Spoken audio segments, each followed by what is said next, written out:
यह प्राकृतिक विधि के प्रकार के हो सकता है, 3 प्रकार का हो सकता है। सबसे पहला है आवधिक संयम। देखो आवधिक मतलब होता है समय, आवधिक मतलब कुछ होता है समय। जैसे इधर हम बताओ, ये पूरा मासिक चक्र चलता है 1 से के दिन तक चलता है, 1 से 28 दिन तक, 1 से टोटल चलता है 1 से के दिन तक 28 दिन तक।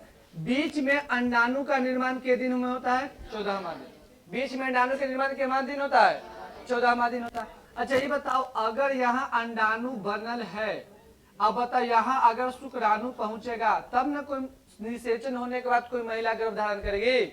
लेकिन अगर इस समय यानी कि 10 दिन से लेकर इन्हें 17वां दिन तक अगर शुक्राणु को यहाँ आने ही नहीं दिया जाए, इससे पहले या इससे बाद से कोई हमको लेना देना नहीं। क्या देखो अंडाणु भी 2-3 दिन तक जिंदा रहता है और शुक्राणु भी लगभग 2 दिन तक जिंदा रहता है। अगर मान लो कि 14वां दिन निकला है तो 16 दिन तक रहेगा कि नहीं रहेगा।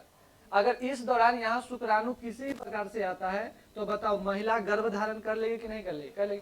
तो इस विधि में हमको ख्याल रखना है कि 10वें दिन से लेकर कितने दिन तक, 17 दिन तक अगर प्रजनन की क्रिया नहीं किया जाए तो बताओ यही विधि को हम लोग क्या बोलते हैं, क्या बोलते हैं, आवधिक संयम कहते हैं। पहले जी समझ आया। हमको देखो रटना नहीं है, कितना तुम रटेगा, 12th में इतना पढ़ना है कि तुम बोला तुम लिख नहीं पाएगा, तुमको रटना तो असंभव है। तो ई विधि में हम का एगो चीज खाली याद रखेंगे कि 10 दिन से लेकर यानी कि 10वें दिन से लेकर कितने दिन तक, 17वें दिन तक इसमें हमको कुछ न कुछ बात बोलना है। तो बोलेंगे कि इस विधि में 10 दिन से लेकर 17वें दिन तक अगर प्रजनन की क्रिया नहीं किया जाए तो महिला गर्भधारण नहीं करेगी।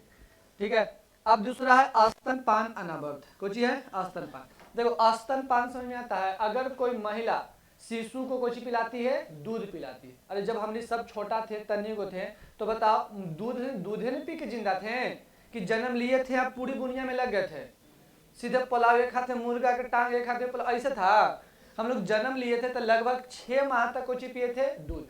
तो जब तक कोई भी महिला यानी कि जब तक कोई भी माँ अपना बच्चा को दूध पिलाती है तब तक उस महिला में मासिक चक्र नहीं चलता है। यानी कि इसमें लगभग मान के चलो कि महिला में के माह तक, 9 माह तक कुछ नहीं चलता है, मासिक चक्र नहीं चलता है। और इस दौरान अगर प्रजनन की क्रिया हो जाए तो बताओ जब मासिक चक्र नहीं चलेगा तो अंडाणु बनेगा, अंडाणु ही नहीं बनेगा और वहां शुक्राणु कहीं पहुंचते रहे, कोई दिक्कत नहीं है। तो इसमें बोलेंगे कि स्तनपान में बोलेंगे कि जब कोई महिला शिशु को स्तनपान कराती है यानी कि लगभग 6 महीना तक उस महिला में मासिक चक्र रुका होता है, जिस दौरान प्रजनन की क्रिया करने से महिला गर्भधारण नहीं करेगी।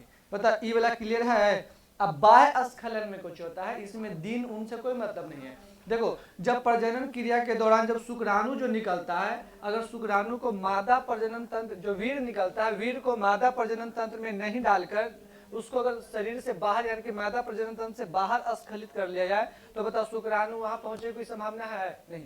तो इन तीनों विधि में हमको ख्याल रखना है कुछ कि इस विधि में वीर को मादा प्रजनन तंत्र के बाहर स्खलित करना होता है। इसमें जब तक महिला स्तनपान शिशु को कराती है तब तक मासिक चक्र नहीं चलता है और उस दौरान प्रजनन की क्रिया करने पर मादा गर्भधारण नहीं करती है। इसमें आवधिक संयम में बोलना है कि 10 से 17वें दिन के बीच में प्रजनन की क्रिया नहीं करने से महिला यानी कि मादा या माँ मासिक गर्भधारण नहीं करती। चलो पहल का लिख दो।